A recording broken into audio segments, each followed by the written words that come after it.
But let's go through our outline. So stare at that for a little bit and see if we can remember each of these blanks and the various things that Paul talks about. Remember that 1 Corinthians, I'm stalling here to give you time to think about it. Oftentimes outlines show a flow of thought or a progression of an argument, especially in a letter written by Paul, where he's systematic, about laying the foundation of his argument and then carrying that forward.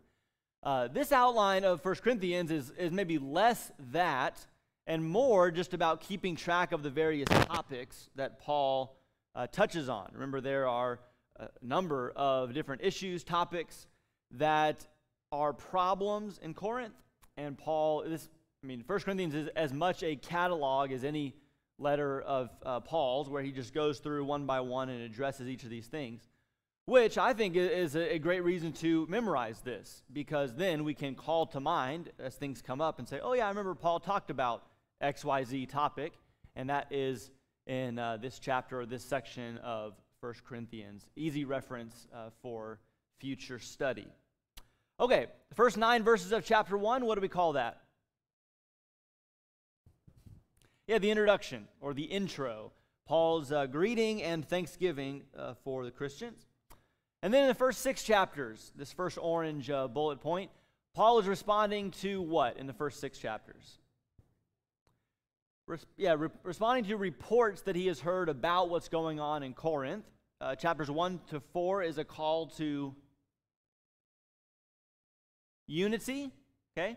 And again, this may be kind of like the starting place of everything here. The factions in Corinth may be at the heart of everything that's going on, but he calls them to unity in chapters 1 to 4. In chapters 5 and 6, it's a call to discipline. Several specific issues in those 2 chapters, but we've summarized all of it with discipline. Immorality may be the biggest thing going on between chapters 5 and 6. And then, in the second part of the book, chapter 7 and on, Paul is not responding to reports per se. He's responding to questions. A letter that was written by the Corinthians to Paul, asking him about various things, and so he'll say, now concerning this, going through the questions they ask. Chapter 7 through 10 is dealing with what kind of issues?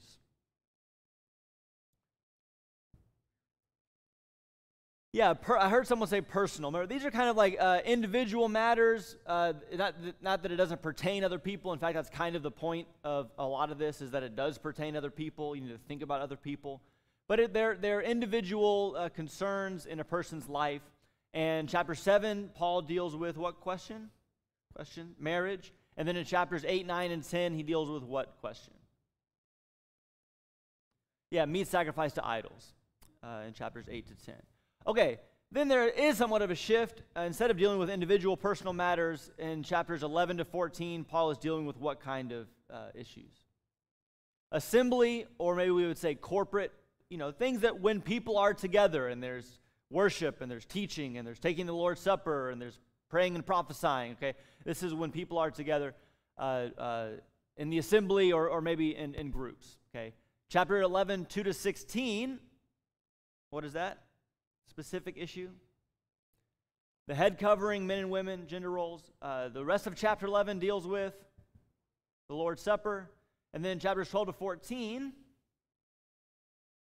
the gifts, the spiritual gifts, particularly rebuking the Corinthians for valuing speaking in tongues or gifts that make them look great, and pushing them towards gifts like prophecy and teaching that are edifying to other people.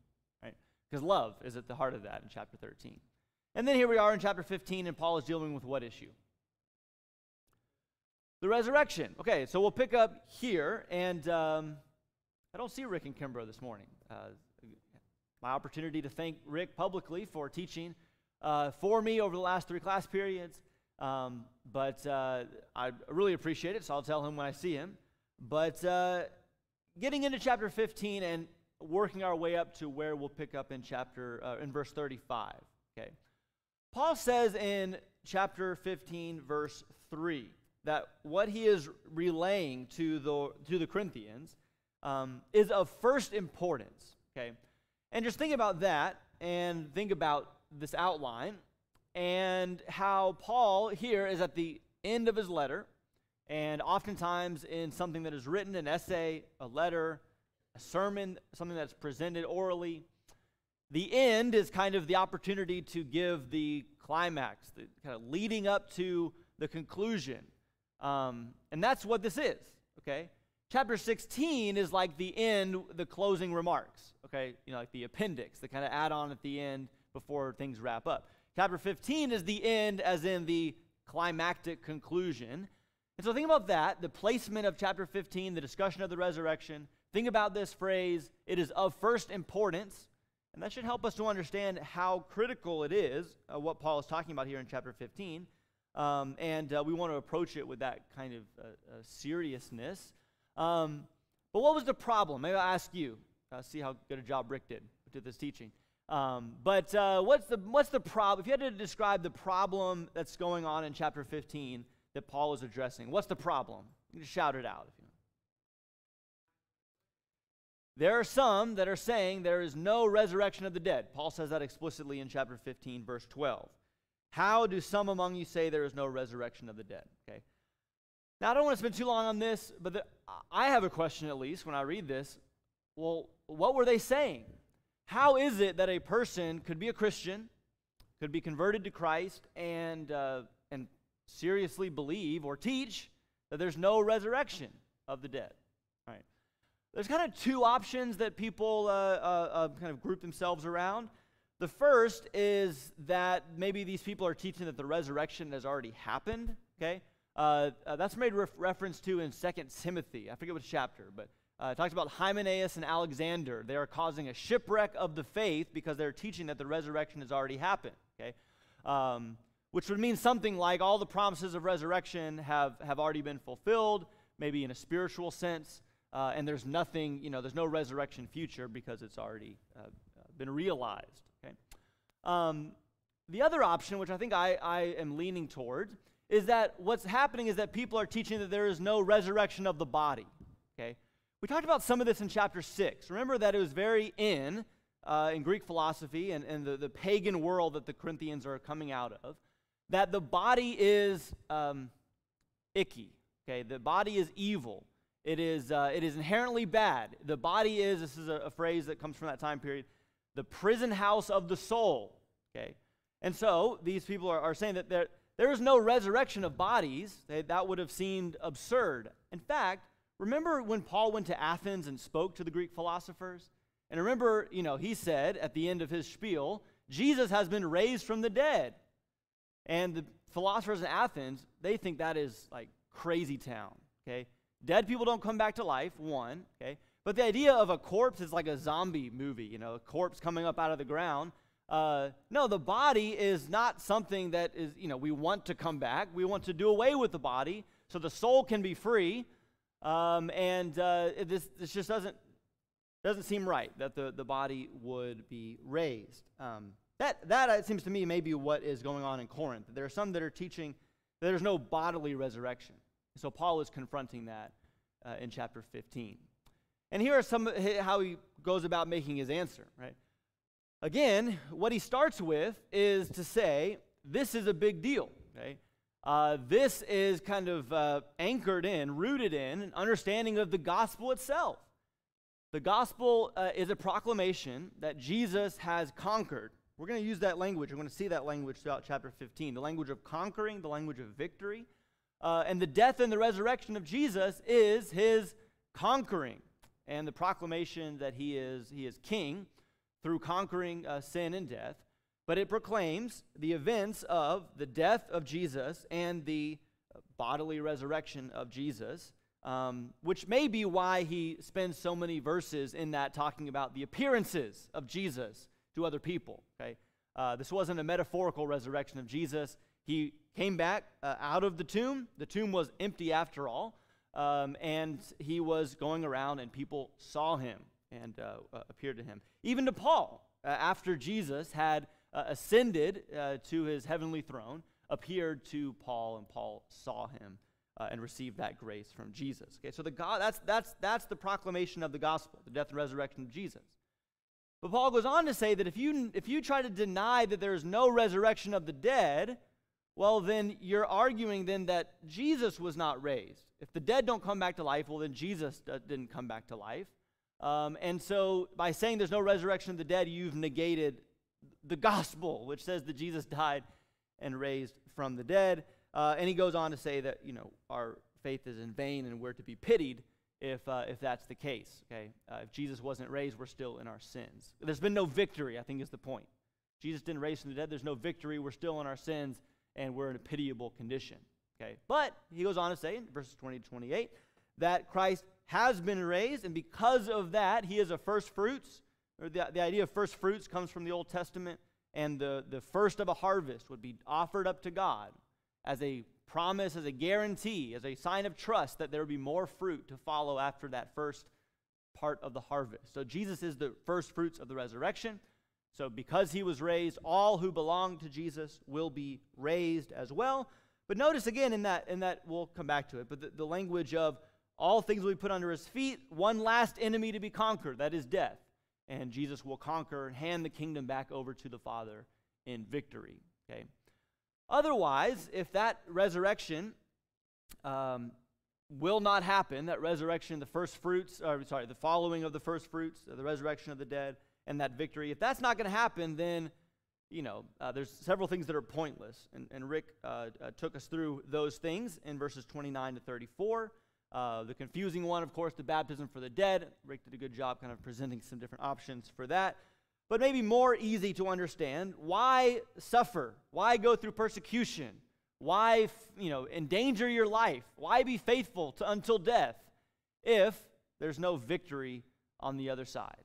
Okay, if there's no vindication of God's people in the resurrection and the reigning with Jesus and the kingdom being handed back to the Father, why go through all of these things?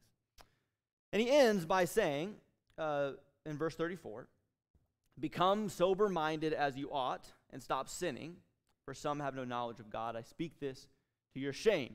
By the way, notice that the wrong teaching of the resurrection leads to sin, right? Eat, drink, tomorrow we die. Good company. Thinking about lunch. No, I'm just kidding. Bad company corrupts good morals. Okay, so the wrong teaching of the resurrection is leading to a compromising of morality, okay, sin. And so Paul is wanting to correct a right understanding of the resurrection in order to produce holiness and faithfulness, and we'll see some of that at the end of chapter 15 as well. But he says, some have no knowledge of God, right? This reminds me of the story in the Gospels when Jesus is approached by the Sadducees, and in line with chapter 15, anybody remember one of the unique beliefs of the Sadducees? No resurrection, okay? So they had this perfect question for Jesus. They thought nailed Jesus, okay? Remember, it's the one bride for 7 brothers, okay? So each of them marries the woman, and they all die, and so the Sadducees say, in the resurrection, whose wife will she be? And they think that this is so absurd, right, that it just proves that there can't be a resurrection, because how would this situation, this scenario play out? In Jesus' rebuke, he says 2 things that they don't understand. He says, you do not understand the Scriptures or the power of God. Okay, we'll talk about the second of those explicitly here in a moment in the rest of chapter 15. They didn't get that God is more powerful than some hypothetical situation you can dream up and say, well, God can't handle this, can he? Well, that's foolish. Okay, of course God can handle it. But the first thing he says is you don't understand the Scriptures. Meaning that to understand the story of the Bible is to understand the importance and the centrality of the resurrection. Okay, they, in missing what the Bible is all about, have missed the importance of the resurrection. So, to that point, I just want to do one more thing before we move on to our verses for today. Again, the language of victory in chapter 15 of 1 Corinthians and talking about the resurrection that is to come, I think, is because of the way that Paul sees what's going on in the story of human history. Okay? Remember that in Genesis chapter 1 and 2, and Paul's going to quote from Genesis 2, verse 7 in just a moment. Okay, so this is not just out of left field. Paul quotes this very passage in chapter 15. Remember, God created humans as kind of 2-part beings, right? And this, if you think about it, this is actually what makes humans humans, right? There is in each of us, there is the body and the spirit. Now, the Bible has various ways of various terms for each side of this equation, right? Body and spirit, body and soul, flesh and spirit, okay? But there's two parts of us. There is, maybe the best way to think of it is there is a material part, right? Part that, if you want to think about it this way, you can see under a microscope, you can touch it, you can hit it up against a rock, right? There's a material part of us, right? But there's also a material part to this podium, and there's a material part to, the ground and rocks and, but there is a non-material part of us as well. And that may be at the heart of what is said in Genesis 1, where it says that humans were made in the image of God. Right? So we were made with bodies, material part of us, and non-material part of us, a spirit. That's the passage in Genesis 2, verse 7. Adam was formed out of clay. That was the stuff. Okay, but then into him was breathed the breath of life, and he became a living spirit, a living person. Okay, body and spirit. Remember, that was not, a mistake. That's the way God designed it. And in fact, he says in chapter 1, verse 31 of Genesis, it was very good. This was the way God wanted it to be. Humans to be body and spirit, material and non-material together. But what happened? Well, humans sinned. And think about what happens in the garden, how people like Paul talk about it later on, and this kind of this threefold enemy. Sin, and remember it's the serpent in the garden, tempting Adam and Eve to sin. And remember, the commandment is kind of a necessary part of that. And Paul deals with all that in Romans, say the commandment's not sin, the commandment is not evil, but sin uses the commandment to bring about sin, and then because of sin, death. Right? And what happens when Adam and Eve sin? They rebel against God, and they're given this death as a punishment of that. Well, you see how then what happens is the body-spirit union that God intended is now split apart. Now the body is going to die. The material part of us is going to go back to dust, right? And that's going to be a separation then from the non-material part of us. Not to mention the fact that the non-material part of us is also corrupted by sin, as each of us gives in to the temptation for ourselves. And so this body-spirit union is corrupted and it's separated. But again, that's not right. Death is a bad thing. Death is the consequence of the fall. It's not what God wanted, and it's actually a horribly tragic thing, right? And so Jesus comes to fix that.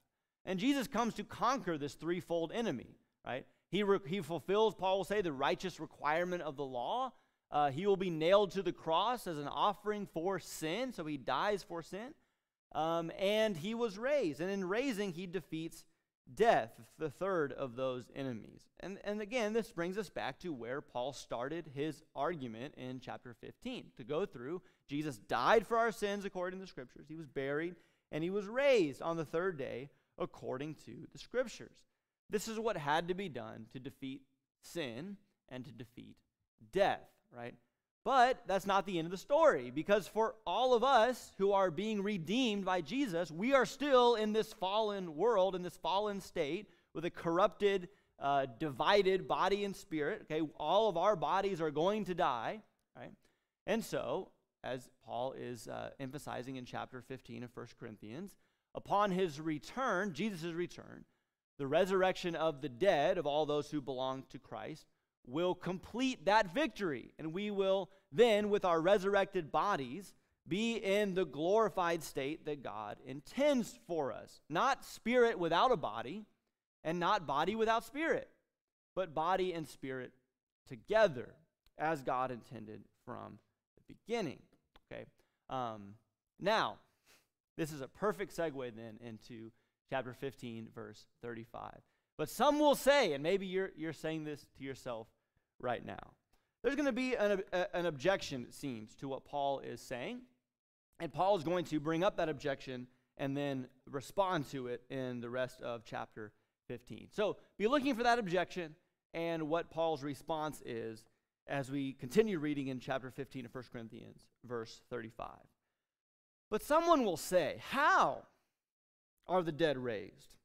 And with what kind of body do they come? You fool, Paul says. That which you sow does not come to life unless it dies.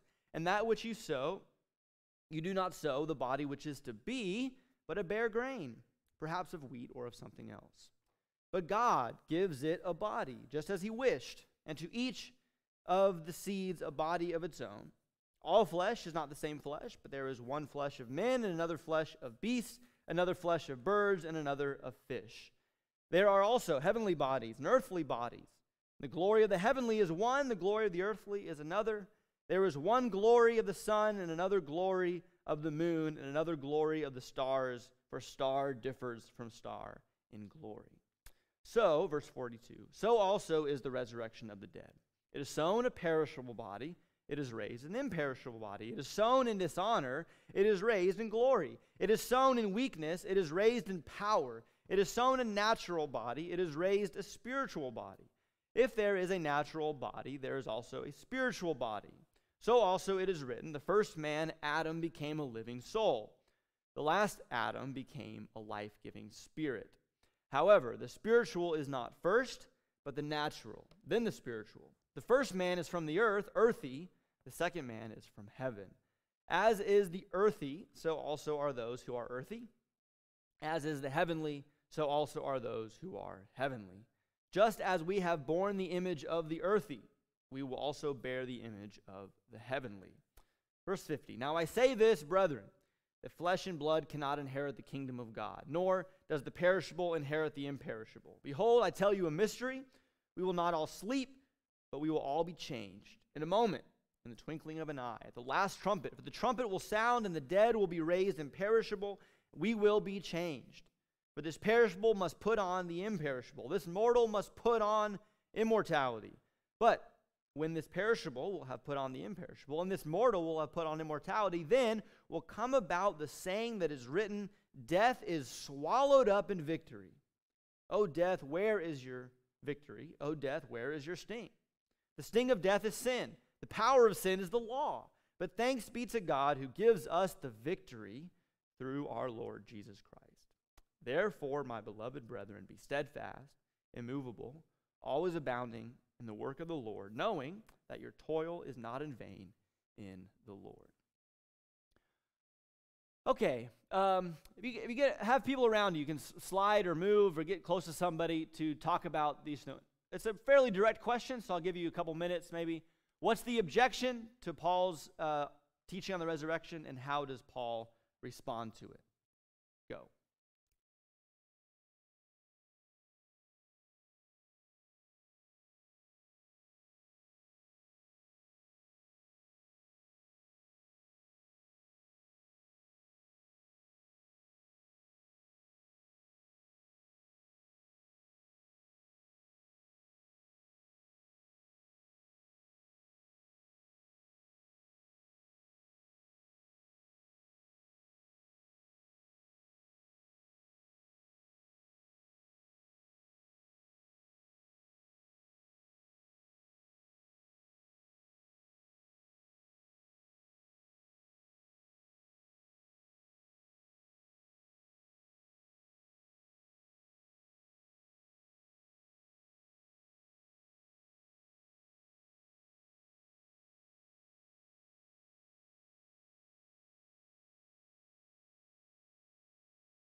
turn here. Okay, so in the verses we've read, 35 to beginning, all right, let's first just talk about the objection. What appears to be the objection that Paul is bringing up himself, as he tends to do, against his own argument? What's the objection?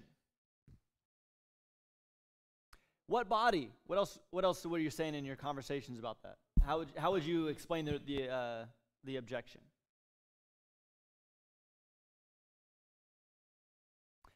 And how are these objections? What sense do you make? How would you fill in this imaginary opponent? What they might say, or how these questions? So the questions are, what kind of body, or what's it going to look like? Okay, how are these objections? Yeah, Justin?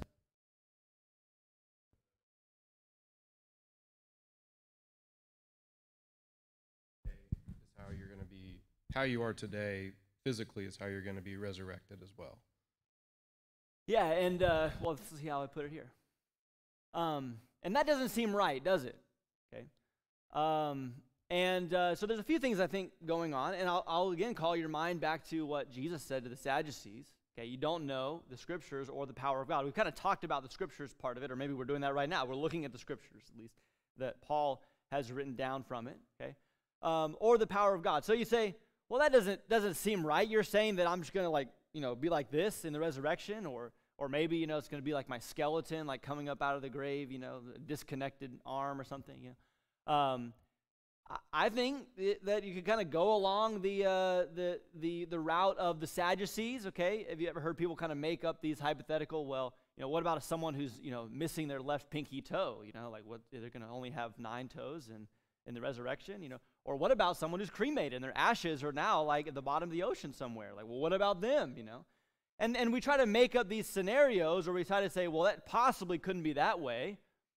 And we think that is making an argument against this idea of a bodily resurrection.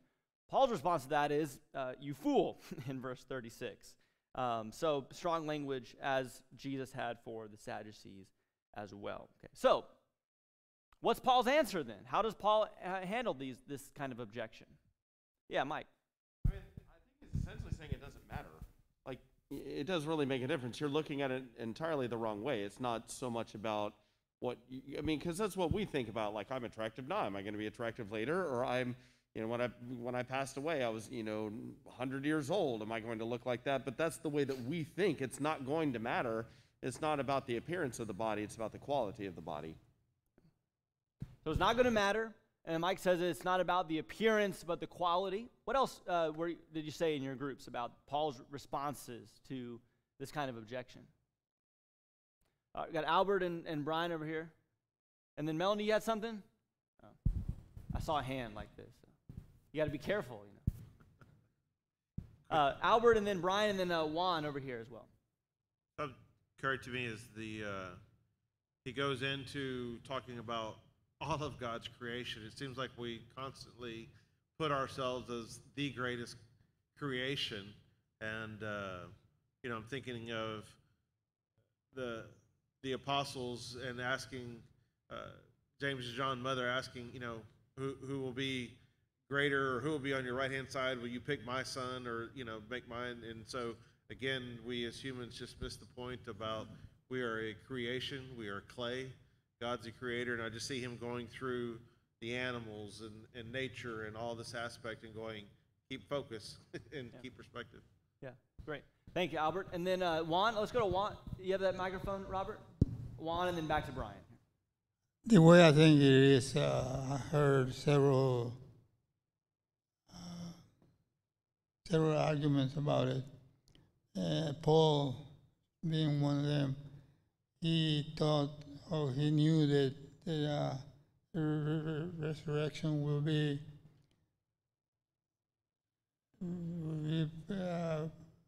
the body will be perishable, the human body, and then the other one will be the spiritual body, and both will be together. But then they will separate at the time of resurrection. and that's all I can tell you. So maybe putting these together, I mean, Juan's bringing up these terms that Paul is using. I mean, he's kind of maybe bringing in Albert's comment, destroying our categories. Like we think of things in certain ways, and Paul is using these terms to say what God's going to do is wholly different. W-H-O-L-L-Y, wholly different than what we might imagine. Thank you, Juan. And then Brian, last word here. Well, yeah, he starts out saying, basically acknowledging, you're going to die. But he uses the analogy or the metaphor of the grain having to die in order to bring forth life, which is the same metaphor that Christ used of himself, of the grain that has to go into the ground in order to bear fruit. That's right, John 12. And then he says, I'll put words in here, but Christ is the Son of God, and he was raised. You are the sons of God, and you likewise will be resurrected. And then he goes on to show what kind of body they will have, that they will not have, you won't die at 99 years old and wake up at 99 years old, but you will take off the perishable, put on the imperishable, take off the mortal, put on the immortal, and you will be changed in the twinkling of an eye, which is a wonderful thing because we think, hey, when we go into the day of judgment, is it going to be up for grabs where we're going to end up? You will already be in a glorified state, as we read here, as well as in 1 Thessalonians, or is it 2 Thessalonians? I get them mixed up. But anyway, there's going to be a resurrection, and when that resurrection comes, we will be changed in a twinkling eye as the trumpet. And you'll be in this glorious body, just as Christ was in a supernatural body as well, even though he was flesh. By the way, only the sons of God will be in a resurrected body of both spirit and flesh. Nobody else. Thank you, Brian. So let's talk about some of this and see how much we can get through. We have about 11 minutes, I think, before class is over. Here's the key idea. So if nothing else, maybe we always say that, teachers and preachers, if you don't get anything else, I don't know if that's true or not, but this I think is a key idea. Two things that seem contradictory, but they're both being emphasized by Paul here. Which is that? What will the body be? How are the dead raised? What kind of body will they come? Right? Is it going to be the same body? Well, Paul's answer is actually yes. It is going to be the same body. But it's going to be like the exact same? No, it's going to be a transformed body. Transformation and continuity. Continuity meaning it's the same thing, okay, all the way through. Right? Transformation meaning transformation. There's going to be a change. So, what kind of body? Well, it's going to be the same but different. So, that should clear it up, right? All right. A few things in here in verses 35 to 41. Paul's working with metaphors here, and they've all been touched on already, so we'll see how they fit into Paul's argument, okay? I love this metaphor. The grain of wheat dies, goes into the ground, and remember in the Gospel of Mark, Jesus tells a parable about it, the farmer plants and then it grows. He doesn't know how, right? That's exactly how this stuff works. How in the world? But does somebody come, does an angel come and do away with that grain of wheat and then replaces it with some other thing that's like the plant that starts to grow? No, it's actually that same, it's a miracle, really, is what it is. It's that same grain of wheat. It's the same substance that went into the ground, comes up out of the ground. But does it come up as a, no, it comes up as a fruitful plant. Okay? God gives it a body different from what it was as a grain of wheat, but it's still that same grain of wheat that you planted in your, wheat, maybe you're not planting wheat in your flower bed, but that same little, tomato seed you put in a pot, that same thing comes up in a transformed and fruitful body. Okay? So, that's a picture of what God is going to do. Paul doesn't use this one, but it's just too good to pass up, right? There's continuity. It's the same being, if you want to call it that. The caterpillar, right, that goes into the, whatever it's called, chrysalis, and comes out of its cocoon as a butterfly, right? That's not a different animal. That's not a different entity. It's not a different substance. It's the same, but it is fully and beautifully transformed. Okay, I think that metaphor can work here as well. Maybe Paul didn't know about butterflies. I don't know, but it seems like it fits. Then in verse 39, Paul goes on to talk about the difference. Because you could say, well, it doesn't, this body that we have, we're going to be with God in the presence of God.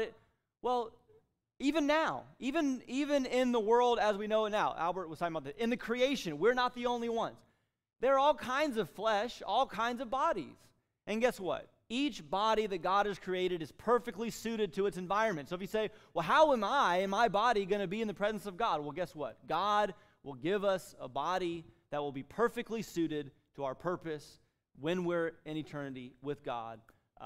And whatever that purpose is, which we could talk about, whatever that environment is, which we could talk about, the body that we will have in the resurrection will be perfectly suited for what God intends for us. And in case you're, starting to get bummed out about what that might look like, I was hoping, that I wouldn't have my body anymore. Well, it's going to be transformed, and don't forget that there are bodies even now so glorious that literally, even though they are light years away, you cannot look directly at it with your eyes. I'm talking about the sun, okay? Ever thought about that? Even now, the sun as a heavenly body is so amazingly powerful and glorious, you can't look at it, right? God has the power to give us a body that is glorious and suited to the environment and the purpose that he has for us in eternity. So he says, think about the grain of wheat, think about the various kinds of bodies, even now, think about God's power to transform, God's power to give a body that is glorious and suited, right? So also, verse 42, is the resurrection of the dead. And so he goes through these terms. The perishable, right? A body that decays, it breaks down over time, it doesn't live forever, it gets sick, it gets diseases, all of that will be transformed into a body that is imperishable, that doesn't suffer from all of that decay and corruption. A body that now is dishonorable. We're ashamed of our bodies. It's just, there is something gross maybe about the body, okay? And I think sin's got a lot to do with that. Think about the difference between Genesis 2, naked and not ashamed, and Genesis 3, we got to cover up because we're naked. I think because of sin, there is a dishonor that cloaks the body. And yet, our body will be transformed into something that is glorious and honorable. It is sown. And by the way, through all of this, 42 through 44, he's going back to the metaphor of the grain. It is sown one way, it's going to come up out of the ground another way, right? Sown perishable, it'll be raised imperishable. Sown in dishonor, it'll be raised in glory. Sown in weakness. Look at some of these guys around here, I realize, some like mine, or bodies are more weak than others, but there's even the strongest of us, there are limits of what we can do. We're going to have a body of power in the resurrection. And then he says, verse 44, is sown a natural body and is raised a spiritual body. This is maybe one that's easy to misunderstand. Because we've been saying all along or we said it from the beginning, that God intended from the beginning to be a material and a non-material. Sometimes I think we have it in our heads that the word spiritual means non-material. And I just don't think that's true. And there's actually already been a couple places in 1 Corinthians that Paul uses this kind of language. In chapter 2, he used this very contrast to talk about the wisdom of man, the wisdom of God. He said, the natural person only accepts the things of man, and they can't hear the words of God. Only the spiritual person can hear the things of God.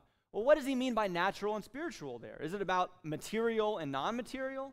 No, it's about where someone is oriented, what the source is of that person's reasoning. Okay, are they thinking in terms of this age and of this world, or of the things of God, the things of the Spirit? Right? There's maybe a better example for this that I think we did point out at the beginning of 1 Corinthians chapter 10, when Paul, telling the story of the Israelites in the wilderness, says that they ate of spiritual food and spiritual drink. Well, what were they eating? Non-material ghost food? No, they were eating manna and quail, right? So what does Paul mean it was spiritual food? Well, it had its origin, it was from its source, from God. God gave it to them. Bread from heaven is the phrase that Jesus uses, okay? So I think here when he says that we are sown a natural body, raised a spiritual body, talking about the difference between that perishable of this age, of the corrupted existence that we experience now, the natural, right, without God, right, or the spiritual body, a body that is animated and empowered by the Spirit, given to us by God himself, and animated by the Spirit of God. And this is maybe made more clear in the next couple verses, which always helps to keep reading in our Bibles. Verse 45, Paul comes back to this contrast that he had earlier in the chapter between Adam and Christ. So right now, we are living as descendants of the first Adam, with a corruptible body and a perishable body, our natural body. Okay? But we are like Adam. He was a life-giving soul, body and spirit put together. Right? We are like Adam in that way. In the resurrection, we will not be in the form of the first Adam in our natural bodies. We will take on the form of a new Adam. We will be new humans coming from a new Adam, the perfect Adam, the perfect man, who was not just a living soul, but a life-giving spirit. The Hebrew writer talks about Jesus having the power of an indestructible life. Okay? That's the difference. Adam was given life by God. Jesus came up out of the grave. That life was so powerful, it gave life. It enlivened his dead body. And he came up as a life-giving spirit, now able to distribute and give life to all that will come to him, right? That's the one that we're going to be made in his image. We're going to be like Jesus, okay? I think I have time to do this, all right? So write these down. Look at them later. Maybe we'll start with this on Wednesday. By the way, bring whatever questions you have on Wednesday if you have questions, and we can talk about them, okay? But 3 terms that Paul uses in this section here, and 3 references to other things that Paul says similarly in his letters. A spiritual body, I think, remember, not meaning that it is animated or given life by the Spirit of God. Romans 8, verse 11, Paul may be talking about our existence now, but even still, I think, has echoes of what will happen in the resurrection. If the Spirit of him who raised Jesus from the dead dwells in you, he who raised Christ Jesus from the dead will also give life to your mortal bodies through his Spirit who dwells in you. How did Jesus come back from the dead? The Spirit of God gave him life. How do we have life now in our mortal bodies? Because of the Spirit of God. How will we have life in the resurrection? The Spirit of God will enliven and empower our bodies in the resurrection. It is a spiritual body in that sense. Again, setting it apart from the natural body of Adam, who has simply the breath of life within him. That's the second bell, or the first? Okay, cool. Well, we'll pick up there. If you want to jot these down and look at them, talks about a heavenly body, and you can cross-reference Philippians 3, the end of that chapter, and also talks about being in the image of Jesus. You can see John's language about that in 1 John 3. Well, we will pick up right here on Wednesday, so come prepared for that. Thank you so much.